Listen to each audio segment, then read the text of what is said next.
제가 한동대에서 수업을 하고 있는데요. 이번 학기에 한 학생을 만났습니다. 이 학생은 에너지가 넘치고 열정이 넘치는 학생이에요. 남학생인데요. 얼마 전에 또 허리 수술도 했어요. 몸이 안 좋은 상태인데도 제일 앞자리에 앉아가지고 열심히 공부를 하는 거예요. 그래서 제 강의를 하나도 빠지지 않고 노트에 다 적고 말이죠. 너무 눈이 반짝반짝 열정적으로 그렇게 강의를 듣습니다. 그래서 너무 사랑스러워가지고 제가 점심을 한번 사주었습니다. 그래서 식사를 하면서 앞으로 너의 꿈이 뭐냐 했더니 래퍼가 되는 거다. 그래서 랩을 가지고 래퍼가 그렇구나. 저는 옛날에 랩을 하는 사람들이 약간 좀 이상한 말만 하는 것 같아서 영적으로 별로 안 좋다 생각을 했는데 이번에 BY라는 사람을 보니까 너무너무 래퍼면서도 하나님을 찬양할 수가 있더라고요. 그래서 이게 참 래퍼로서 하나님을 찬양하는 것도 참 멋있다 이런 생각이 듭니다. 또 우리가 이렇게 하나님이 잘 안 가는 듯이 보이는 곳일수록 더 많이 우리가 기독교인이 들어가서 영적으로 영향을 끼쳐야 되지 않겠습니까? 그래서 참 좋다.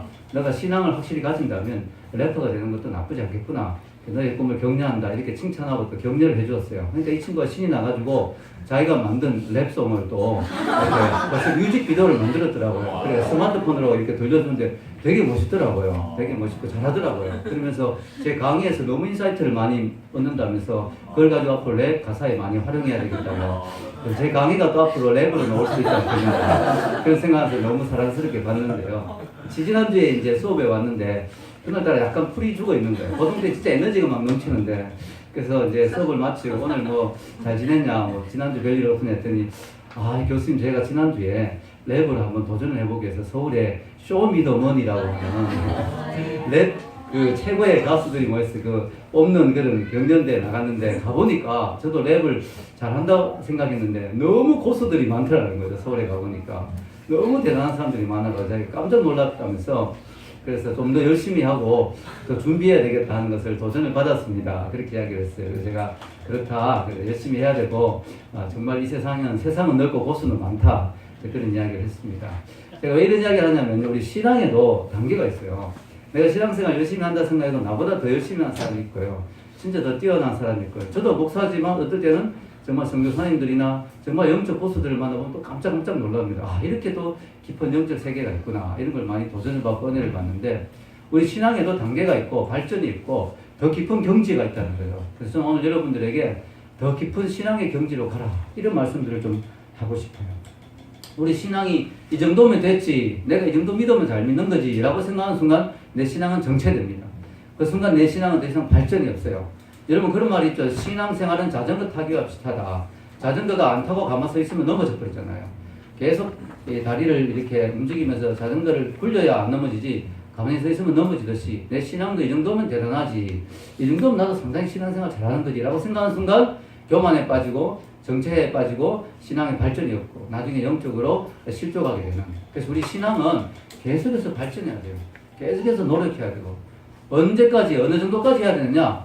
예수님을 닮을 때까지. 오늘 말씀을 보면은 같이 읽어볼까요? 위에 시작. 우리가 다 하나님의 아들을 믿는 것과 아는 일에 하나가 되어 온전한 사람을 이루어 그리스도의 장성한 분량이 충만한 데까지 이르리니.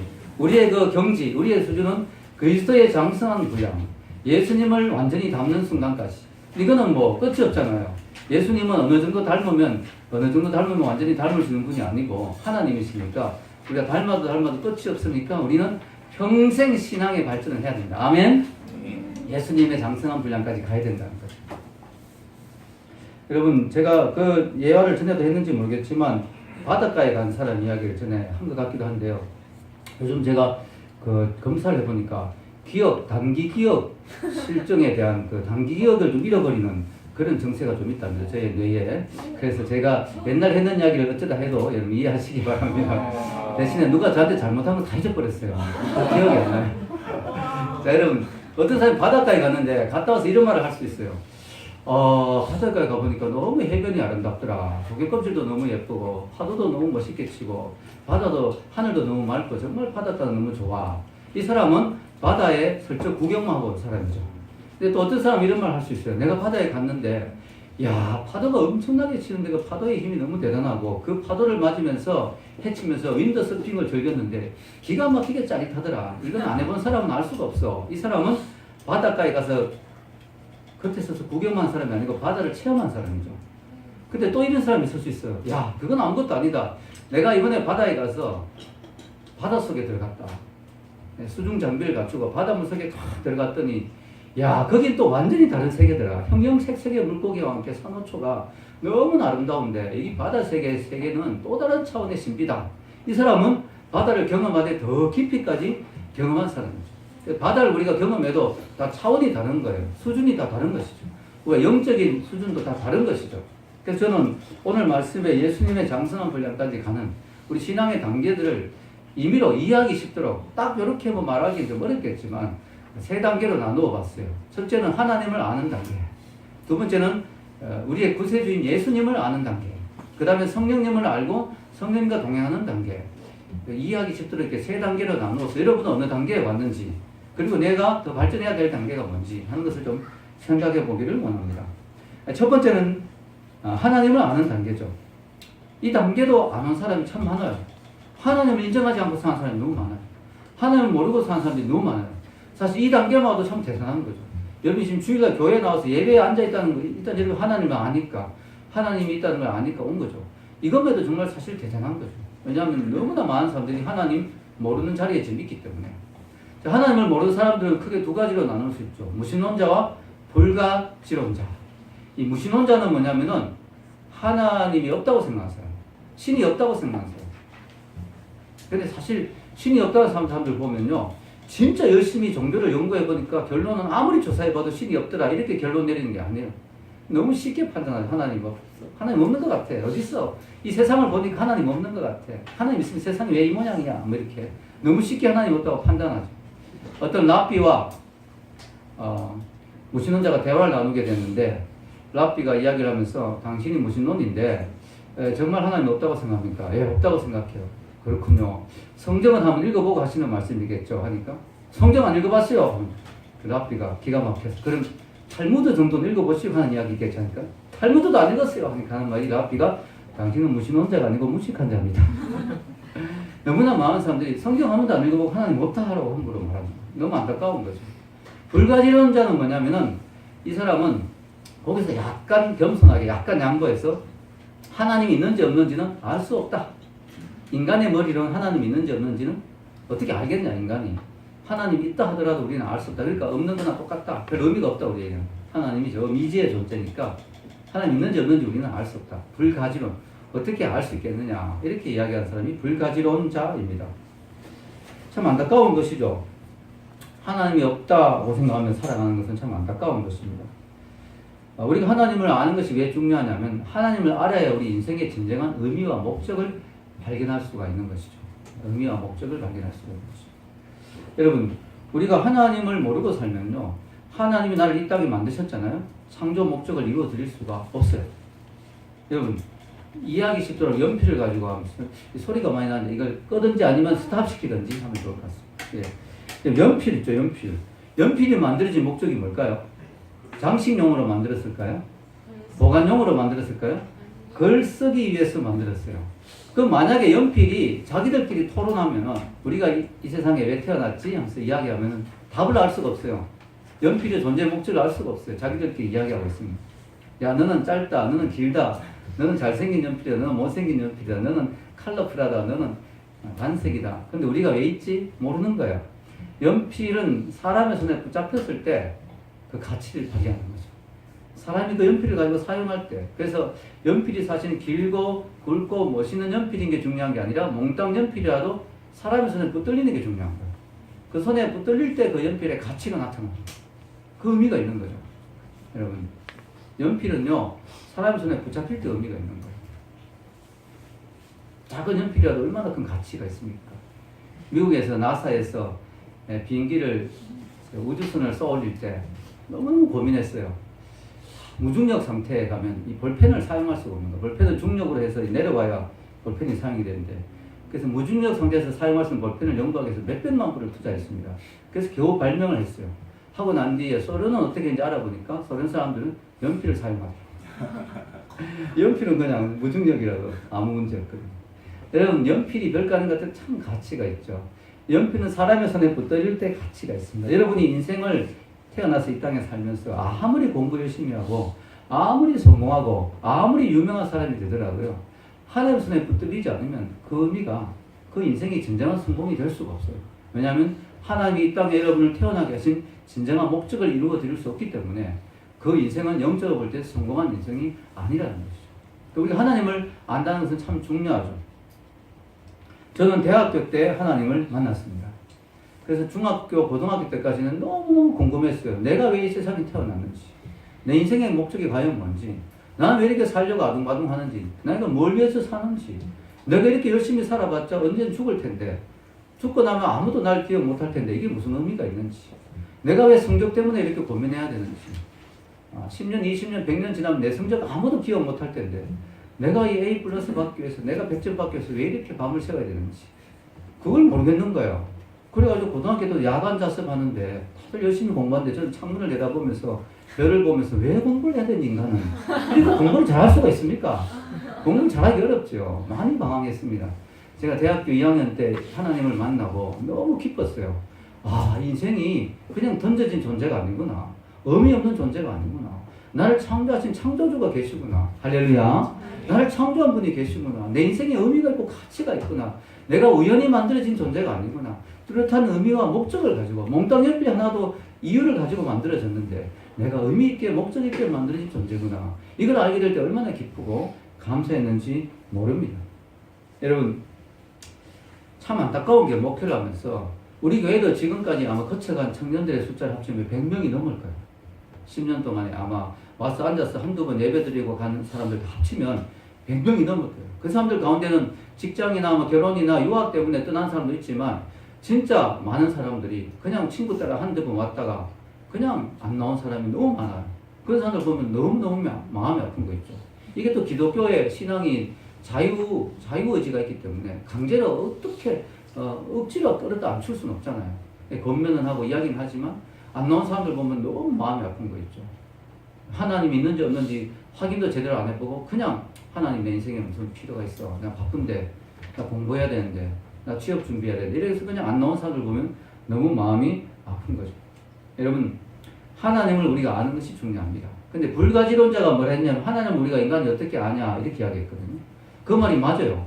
우리 인간은 유한한 존재고 하나님은 무한한 존재잖아요.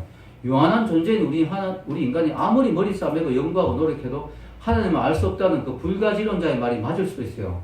그래서 모든 이 세상의 종교인들이 수많은 종교가 있죠. 이 세상에. 그렇게 종교 행위를 열심히 해도 하나님을 모르는 거예요. 왜? 인간은 하나님을 알 수 없어요. 근데 하나님을 알 수 있는 방법이 딱 한 가지 있어요. 그게 뭘까요? 맞습니다. 하나님이 자기를 드러내 주셔야 알 수 있습니다. 그게 계시라고 해요. 계시. 그래서 기독교는 이 세상에 유일하게 계시의 종교예요.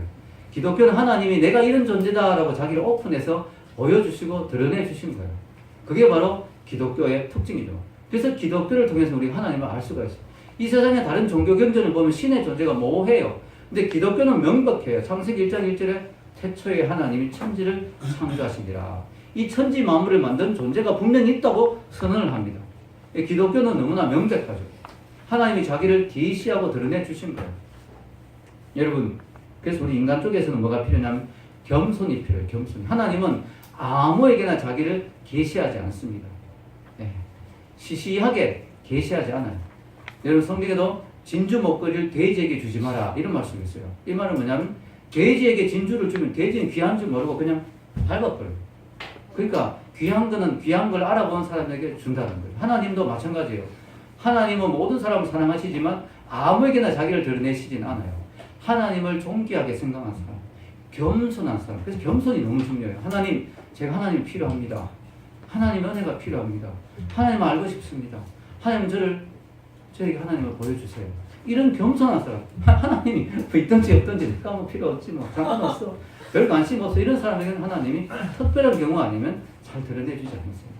겸손한 사람에게 줘야 귀한 줄 알기 때문에. 귀한 줄 알기. 하나님 그 하나님의 계시를 그 귀한 계시를 아무에게나 주지 않거든요. 그래서 우리 쪽에서는 겸손이 필요하고 한쪽에서는 은혜 베품이 필요한 거죠. 우리가 하나님을 알기 위해서는 겸손해야 돼요. 하나님, 제가 하나님이 필요합니다. 제 인생에 하나님이 필요합니다. 하나님을 알고 싶습니다. 여러분, 우리가 그저 교회에 다니는 것으로 만족하지 마십시오. 교회 여러분, 앉아서 예배만 드리고 가다가 하나님을 모르고 죽을 수도 있어요. 그런 사람 보고 뭐냐면 철치 고어라고 교회 가는 사람 또는 의자 덮이는 사람 교회 의자 벤치 워머 벤치를 의자를 워머 덮이는 사람 내 엉덩이를 의자만 따뜻하게 덮여놓고 가는 거예요. 이런 사람이 되면 안 돼요. 여러분이 매주 교회 오는데 교회 마당만 밟고 가는 사람 되지 말게 없어서 이런 기도하자는 사람들이 여러분 교회 그냥 마당만 밟고 교회 문만 열고 왔다 갔다 교회 의자만 덮이고 가는 사람이 되면 안 되고요. 하나님을 만난 사람이 되어야 될 줄로 믿습니다. 하나님을 만나야 돼요. 여러분 성경은 이렇게 말하죠. 호세아서 6장 3절 읽겠습니다. 그러므로 우리가 여호와를 알자 힘써 여호와를 알자 그의 나오심은 새벽같이 일처하니 이와 같이 땅을 치는 늦은 비와 같이 우리에게 임하시리라 하리라. 아멘. 호세아가 선지자잖아요. 이게 호세아가 있는 말이지만 사실은 하나님이 하고 싶은 말을 호세아를 통해서 하신 말이에요. 얘들아 너희들이 좀 하나님을 알기 위해서 노력했으면 좋겠다. 힘써 하나님을 좀 알려고 애썼으면 좋겠다. 이런 마음을 하나님이 가지시는 거죠. 여러분 이 세상에 지식이 귀하죠. 여러분 지식이 부족하면 손해가 많죠. 여러분 남이 다 아는 거 나는 모르면 얼마나 손해가 많습니까? 근데요 이 세상의 지식 중에 가장 고귀한 지식이 하나님을 아는 지식이에요. 아멘입니까? 이 지식은요 너무 귀한 거예요. 그리고 하나님을 아는 것은요 끝이 없어요. 끝이. 왜냐하면 하나님 자체가 무궁무진하기 때문에 하나님을 알아가는 지식은 이 정도면 대단하다 이 정도면 완벽하다가 아니고 끝이 없습니다. 여러분 제가 천국과 지옥 제대로 알기 책도 썼지만 천국 가서 우리가 할 일 중에 하나가 하나님을 계속 더 알아가는 거. 영원히 하나님을 알아가는 거. 아무리 알아가도 질리잖아요. 그래서 천국이 지루할 거다라는 생각은 착각이에요. 하나님을 알아가면 알아갈수록 너무너무 원더풀한 분이고 너무너무 놀라운 분이고 천국 가서도 우리 하나님을 계속 알아갈 거예요. 천국 가면 지금보다 지혜나 지식이 엄청 우리가 폭발적으로 늘어나겠지만 그렇다고 하나님 같은 지식이 있는 건 아니에요. 하나님은 창조주고 우리는 피조물이죠. 천국에서도 우리는 하나님을 계속 알아갈 거예요. 그리고 매일매일이 감탄이 와 하나님 이런 면도 있었구나. 와 하나님 이런 놀라운 분이었구나. 여러분 이 세상의 인간은요 우주도 다 못 알아요. 지금도 우주를 탐구하고 연구하지만 우주 전체 여러분 10%도 모릅니다. 10%. 우주의 95%는 우리가 모르는 에너지로 되어 있다고 합니다. 그걸 암흑 물질이라는데 암흑이 어둡다는 뜻이 아니고 우리가 모른다는 거예요. 모르는 것이 가득 차 있고 우리가 아는 건 5%도 안 돼요. 우주가 이렇게 큽니다. 그렇다면 이 우주를 만드신 하나님 얼마나 더 클까요? 아멘. 여러분 800년 전의 사람으로 놀위치 줄리안이라는 사람이 있어요. A.W. 토즈라는 그 목사님이 쓰신 책에 나온 이야기인데 이 줄리안이라는 사람이 어느 날 기도를 하는데 눈앞에 개암나무 이 개암나무죠. 정확히 뭔지 모르겠어요. 조그만 도토리 같은 것 같아요. 그 열매 같은 게 눈에 탁 떠오더라고요. 환상 가운데 기도하는데 그래서 마음속으로 물어봤더니 하나님 이게 뭡니까? 왜 갑자기 이걸 보여주시나요? 이게 뭡니까? 하니까 하나님이 그 마음의 음성을 들려주시는데 이게 피조세계 전체니라. 이게 피조세계 전체니라. 즉 이 우주 전체가 하나님 눈에는 그거 정도 크기라고밖에 안 보인다는 거예요. 이 광활하고 큰 우주 전체가 하나님의 눈으로 잠시 본 거예요. 우주를 이 기도하다가 하나님이 말씀하신 그게 피조세계 전체다. 내 눈에 보이는 피조세계 전체다. 그 말, 그 책을 내용을 읽으면서 제가 갑자기 성경 구절이 하나 떠올랐어요. 그래, 성경에 이 말씀이 그 말씀이구나. 이사야서 40장 15절 같이 읽겠습니다. 보라, 내게 열방이 홍의 한 방울 물과 같고 저울의 작은 티끌 같으며 섬들은 떠오르는 먼지 같으리니. 아멘. 여러분, 하나님 눈에는 이 모든 열방이, 이 모든 세상이 통에 물 한 방울 정도밖에 안 된다. 저울의 작은 티끌밖에 안 된다. 섬들이 떠오르는 먼지, 여러분 미세먼지 막 떠오르잖아요. 그 먼지밖에 안 된다. 하나님 보시기엔 너무 작다 이 모든 것이. 그게 작아서 작은 게 아니고요. 하나님 너무 커셔서 아멘. 여러분 제가 우주 멀리서 지구를 찍은 사진을 봤는데요. 점 같더라고요. 점. 지구가 작아서 그런 게 아니고 지구 정말 크잖아요. 너무 큰 우주에서 보니까 너무 작은 거예요. 하나님이 너무 크시기 때문에 하나님 보시기에 이 모든 우주조차도 그냥 한 방울의 물과 같은 정도밖에 안 됩니다. 우리 하나님이 얼마나 크십니까? 우리 이 하나님을 우리가 평생 알아가도 끝이 없는 줄 믿습니다. 여러분 근데 감사한 건 하나님이 너무 크니까 우리가 다 이해 못하는 하나님이 구원에 필요한 만큼 우리가 하나님을 만나고 교제하는데 필요한 만큼 하나님 자기를 계시해서 보여주셨어요. 어디를 통해서? 성경을 통해서. 우리가 하나님 말씀을 통해서 우리 하나님을 계속 알아가야 될 줄로 믿습니다. 두 번째는 예수님을 아는 단계죠. 이 하나님 우리가 알았다는 것에도 대단하지만 그걸로 멈추면 안 되고 예수님을 알아야 돼요. 왜냐하면은 하나님을 아는 것만으로는 구원받지 못해요. 예수님을 알아야 구원받을 수 있어요. 왜냐하면 우리 죄 문제가 해결돼야 되거든요. 하나님을 아는 걸로 죄가 해결되는 게 아니고 예수님을 통해서 우리 죄 문제가 해결되고 우리 구원을 받는 것이기 때문에 예수님을 아는 단계까지 가야 됩니다. 기독교의 핵심은 예수 그리스도예요.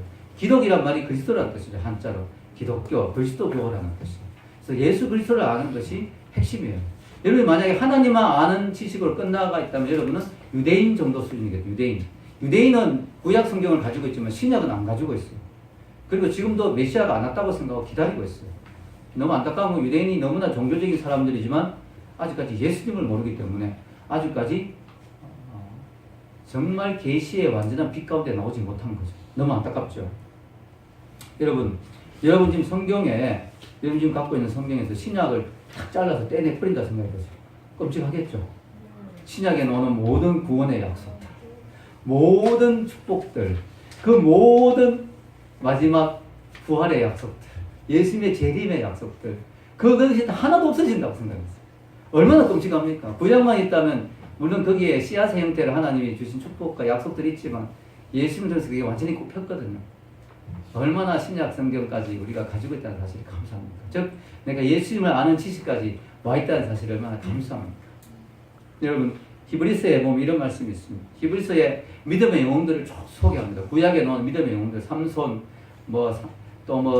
기도원 쭉 소개하고 아브람, 모세, 다윗 딱 소개하고 그 다음에 뭐라고 이야기합니까? 11장 39절 시작. 이 사람들은 다 믿음으로 말미암아 증거를 받았으나 약속된 것을 받지 못하였으니 받았으나가 중요하죠. 받았지만 증거는 받았지만 앞으로 이런 축복이 온다는 증거는 받았지만 약속된 걸 직접 체험적으로 현실적으로 누리지는 못했다. 왜냐? 구약의 사람입니다. 그래서 여러분 세례 요한 같은 사람이 구약과 신약을 연결하는 사람이거든요. 예수님이 오실 길을 예비한 세례 요한. 예수님이 뭐라고 하냐면 세례 요한만큼 큰 사람이 없다. 그러나 천국 가서는 세례 요한보다 더 크다. 그 말은 뭐냐면은 우리가 신약의 사람은 세례 요한보다 더 축복받았다는 거예요. 세례 요한은 구약의 마무리, 구약의 마지막 사람입니다.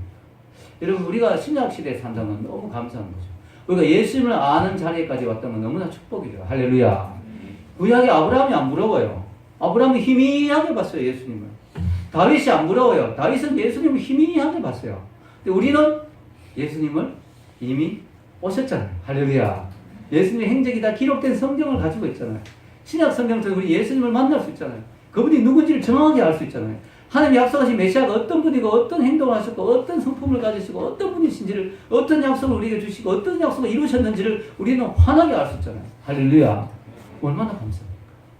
예수님을 아는 지식까지 와야 그 다음 단계 신앙의 발전이 있어요. 아멘. 그 다음 단계까지 와야 돼요. 여러분 베드로후서 3장 18절 읽겠습니다. 오직 우리 주 곧 구주 예수 그리스도의 은혜와 그를 아는 지식에서 살아가라. 영광이 이제와 영원한 날까지 그에게 있을지어다. 아멘. 구주 예수 그리스도를 아는 지식까지 살아가라. 예수님을 아는 자리까지 가라. 하나님을 아는 데서 예수님을 아는 자리까지 가라. 예수님을 알아간다는 건 놀라운 은혜요, 축복이고 예수님을 알아간다는 것은 놀라운 하나님의 은총입니다. 여러분 최용덕 씨라고 혹시 아세요? 잘 모르시죠? 우리 대 찬양 사역자인데 옛날 사람은 잘 모르시는데 지금도 살아계신 분이고 저보다 나이가 한 2-3살 정도 많은데 저 같은 대학교 선배고요. 저하고 이제 좀 얼굴 알고 지냈는데 이분이 선 찬송 중에 이런 게 있죠. 작사 작곡 많이 하셨죠. 낮은 해처럼 밤의 달처럼 일어나 걸어라 일어나 걸어라 이런 좋은 찬송들 많이 작사 작곡한 분이에요. 그분이 해와 달 찬미 예수 뭐 이런 거 많이 만드셨죠. 근데 그분의 간증은 언젠가 읽은 적이 있었어요. 근데 참 감동이 되더라고요. 이분이 대구 분인데 아주 불교 집안에서 자랐어요. 근데 이제 어느 날 대구에 고등학교 유학을 공부를 하러 대구에 와서 이제 자취하고 살다가 예수님을 만나게 된 거예요. 예수님 믿게 됐어요. 근데 이제 그 집안은 다 예수 안 믿는 집이니까 난리가 난 거죠. 제사를 드는데 제사까지 우상 숭배다니까 제사에 절을 안 하니까 삼촌들한테 실컷 두들겨 맞고 이제 더 이상 너는 이 집안 자식이 아니다. 이런 식으로 해서 쫓겨날 정도로 완전히 왕따를 당했습니다. 근데 고3이 되었는데 이제 공부를 열심히 해야 되는데 관절염이 찾아요. 관절염이. 노인도 아닌데 몸에 너무 제대로 못 먹고 너무 고생을 해가 이분이 참 내 얼굴도 없어 보이거든요. 정말 가난했고 힘들어요. 너무 못 먹고 고생해가지고. 그래가지고 이분이 관절염이 온 거예요. 근데 관절이 너무 심해져 버린 거예요. 그래가지고 목발을 짚고 다녀야 돼요. 근데 또 한쪽 다리까지 더 심해져 아예 걷지를 못해가지고 휴학기를 내야 되는 너무나 비참한 상황이 됐습니다. 근데 집안에서 난리가 나고 너무너무 이제 얘가 불교 집안이 뭐 하나님 안 믿으니까 예수님 믿어가지고 저주받았다는 식으로 아주 손가락질을 했습니다. 사람들이 전부 막 한심하게 보고 욕을 하고 막 그랬어요. 혼자 너무 통증이 심해가지고 밤에는 막 이불을 뒤집어 쓰고 울었대요. 너무 아파가지고 소리가 밖에 새어나갈까봐 막 그 정도로 고통을 받는데 너무 괴로운 거죠. 답이 없죠. 치료약도 관절염은 치료도 잘 안 되잖아요. 또 치료할 돈도 없고 너무 밤새도록 고통받다가 답이 없으니까 마지막 내린 결론은 뭐냐면 기도하다 죽자. 어차피 뭐 이렇게 사느니 인생이 너무 험하다 이래가지고 금식기도하러 가기로 마음을 먹은 거예요. 근데 언제까지 금식기도 하냐? 무기야. 하나님 나를 고쳐줄 때까지. 이건 완전 목숨 건 기도죠. 그래가지고 친구 하나가 자기가 동행해 줬어요. 기도원에 올라가는데. 그래가지고 목발을 짚고 올라가는데 기도원에 딱 도착하니까 하나님 낫게 해주시오. 믿습니다 하고 목발을 부러뜨려. 근데 너무 일찍 부러뜨렸어요. 빨리 낫게 해주셔야 되는데 안 낫는 거예요. 근데 친구는 같이 있어줄 줄 알았더니 잘 있으라 기도만 해라 하고 하나님과 개인적으로 만나야지 자기 내려가 버렸어요. 그러니까 목발을 너무 일찍 부러뜨려 버려가지고. 그래가지고 이제 식당은 아니고 이제 기도원에 예배드리러 가고 뭐 화장실 가고 이제 막 기어가요. 너무 아파가지고. 이틀 동안 금식하고 기도했는데 배만 고프고 아무 응답도 없고 너무 힘든 거예요. 그래서 괜히 목발 일찍 부러뜨렸다 이러면서 막 너무 괴로웠는데 3일째 되는 날 관절염 때문에 하나님 도대체 언제 낫게 해주실 겁니까? 막 관절염 빨리 낫게 해주셔서 기도하는데 하나님 음성이 그의 마음에 들리겠어. 용도가 너의 문제만 생각하지 마라. 너의 문제, 이 관절염의 문제만 놓고 기도하지 말고 그보다 내가 어떤 존재인지를 알아가라. 내가 어떤 존재인지를 먼저 아는 게 중요하지 않겠니? 너의 문제보다 내가 왜냐면 그분이 어떤 분인지 알아야 그분에게 기도할 거 아니에요. 내가 어떤 분인지 너가 제대로 아는 게 중요하지 않겠니? 이렇게 감동의 음성이 오는 거예요. 그래서 최영덕 씨가 그때부터 그렇구나 생각해서 성경을 펼쳐놓고 성경에서 예수님이 했는 말은 전부 다 찾아서 노트에 대항로서 적기 시작합니다. 예수님이 하나님이시니까. 예수님이 땅에 몸으로 오신 하나님이니까. 그분이 우리에게 어떤 말씀하시고 어떤 가르침을 주고 어떻게 살았는지를 적기 시작하는데 이걸 적으면서 하루가 지나고 이틀이 지났는데 그의 영혼에 놀라운 변화가 찾아왔어요. 첫째, 그는 예수님을 너무너무 사랑하게 됐어요. 그분을 알고 보니까 그분의 말과 행동과 그분의 모든 모습이 너무 아름답고 사랑스러운 거예요. 너무너무 존경한 분인 거예요. 예수님과 사랑에 푹 빠지게 됐어요. 예수님이 하신 말씀 하나하나, 예수님이 보여주신 삶의 태도 하나하나가, 그분의 인품 하나하나가 그의 영혼을 완전히 사로잡았습니다. 그래서 예수님의 말씀을 100% 신뢰하게 됐어요. 그리고 두 번째는 예수님이 어떤 분인가를 제대로 알고 나니까 하늘의 빛이 그의 마음에 비치는데 그의 모습을 보게 해준 거예요. 자기 마음속에 너무나 큰 죄가 있다는 사실이에요. 무슨 죄냐 하면은 자기 아빠와 엄마를 그렇게 미워했대요. 헤이트했대요. 왜냐면 아버지가 젊을 때 자기 엄마가 결혼해서 아이를 놓고 실수로 딴 여자를 얻게 된 거예요. 그래가지고 그 엄마가 집을 떠나버렸어요. 생모가 자기를 버리고 떠나버렸으면 생모도 너무 원망스럽고 또 다른 여자를 자기 엄마를 놔두고 다른 여자를 구한 아버지도 너무 원망스럽고 그 마음속에 너무나 마음의 원망과 저주의 마음이 너무 심했는 거예요. 어떻게 보면요 그런 것이 너무 심하니까 온몸에 병이 생겼을 정도죠. 그래가 근데 그것 자체가 죄라는 걸 깨달았어요. 누구를 그렇게 미워하는 것 자체가.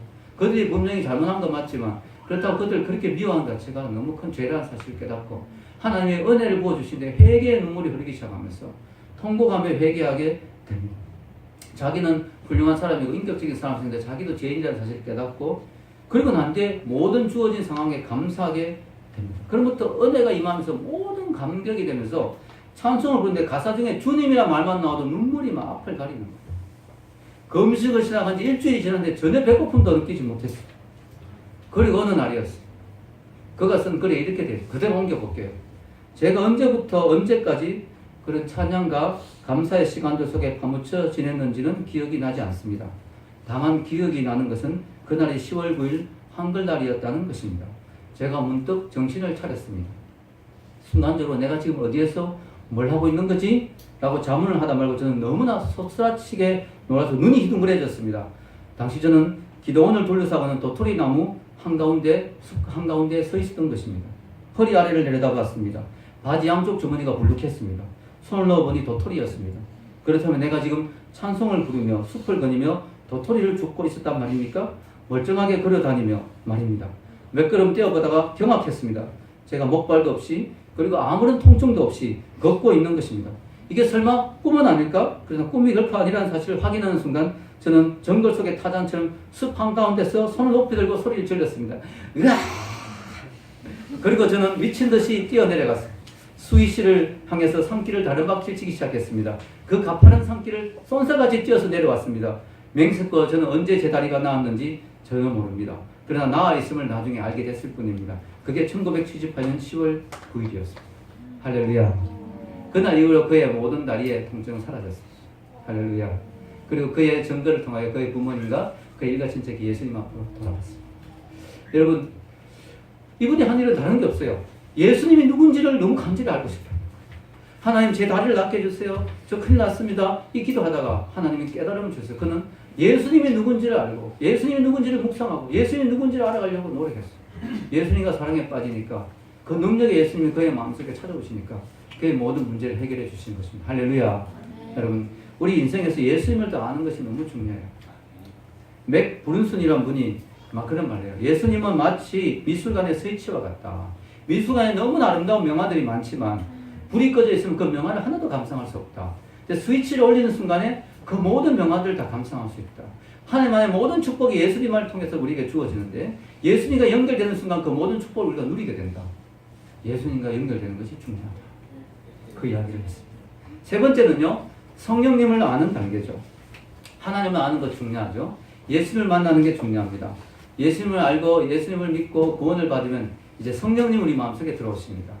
예수님이 성령님이죠. 예수님은 지금 이 땅에 안 계시고 영으로 찾아오시는데 그게 성령님이죠. 그래서 성령님을 예수의 영이라고 그리스도의 영이라고 표현하죠.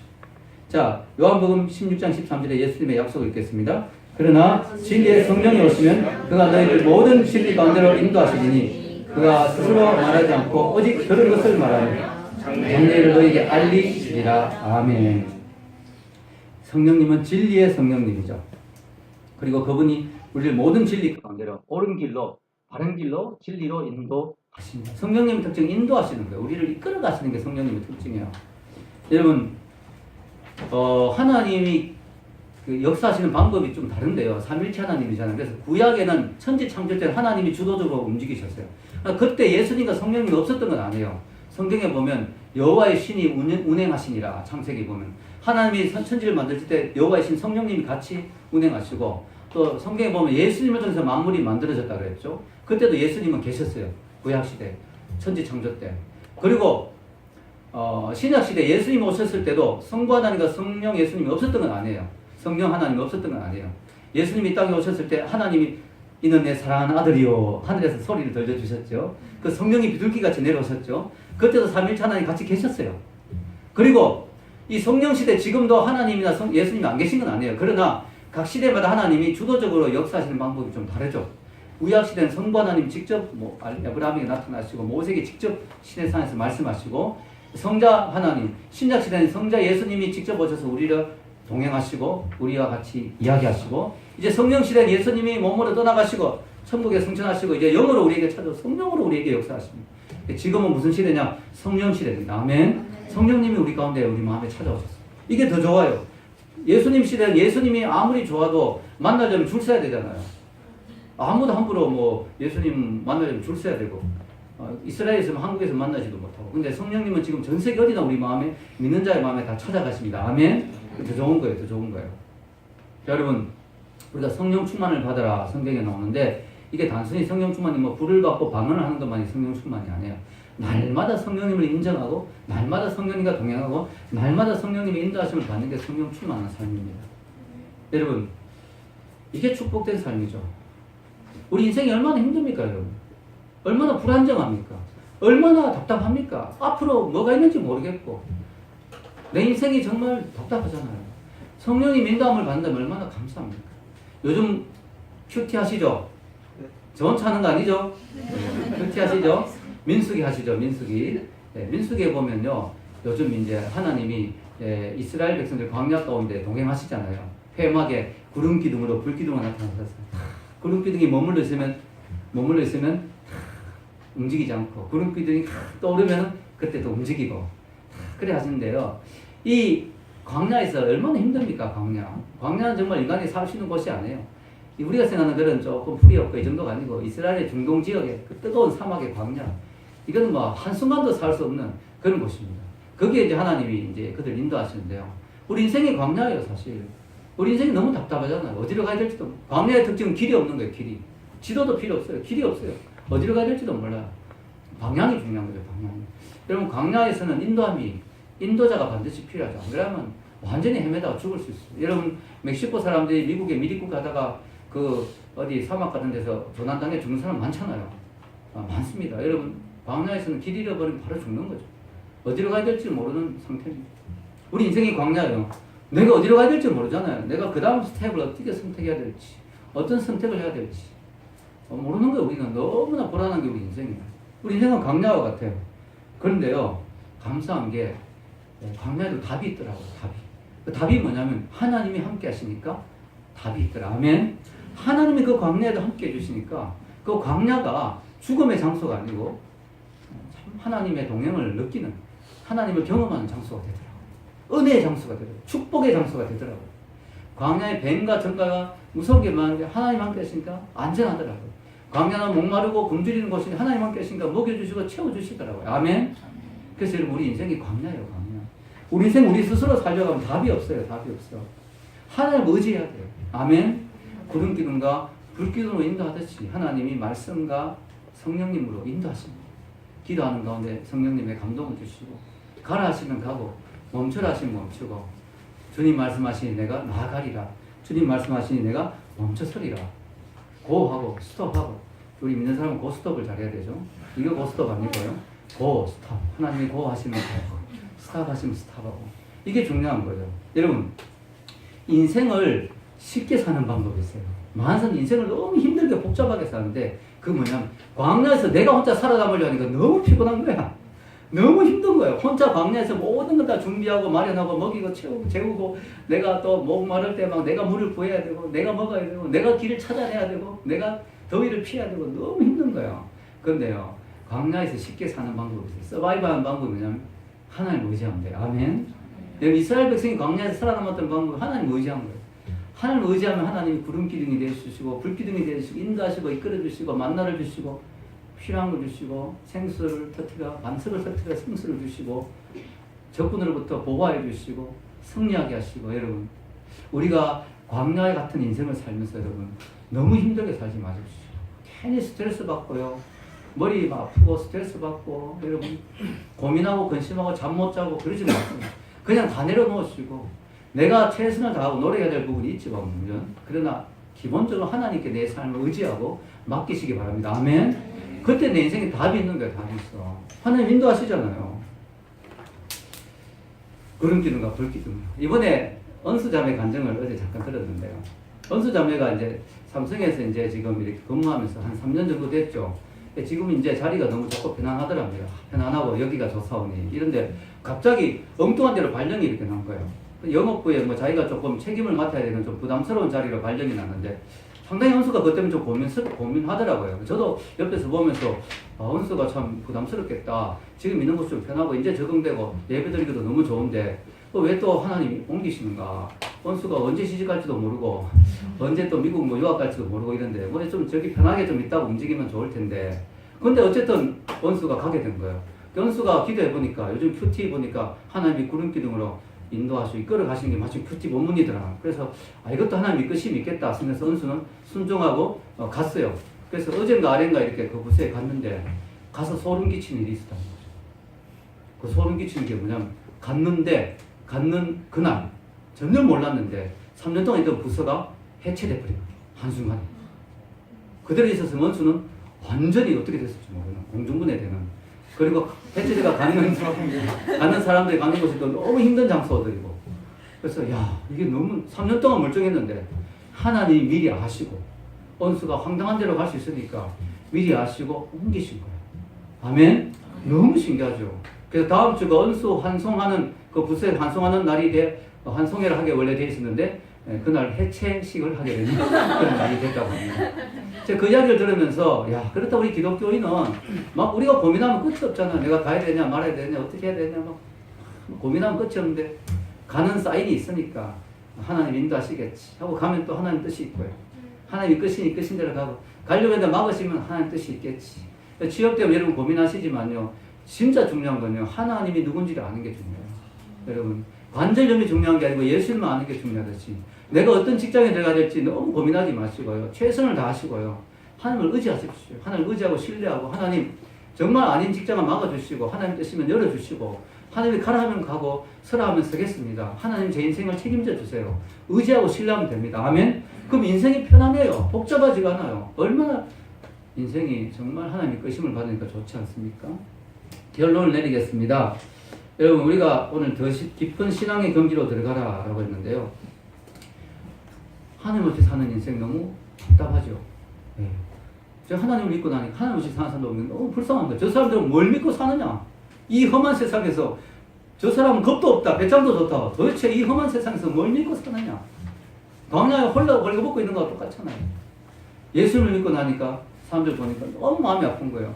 예수님을 믿으면 구원을 받는데 저 사람들은 예수님을 안 믿고 저렇게 열심히 살지만 영원한 지옥이 기다리는데 너무 마음이 아픈 거예요. 성령님을 내 마음에 받아들이고 성령님 인도하심을 경험하니까 성령님을 모르는 사람들이 또 너무 불쌍한 거예요. 하루하루 자기가 모든 걸 결정하고 판단해야 되니까 얼마나 힘들까.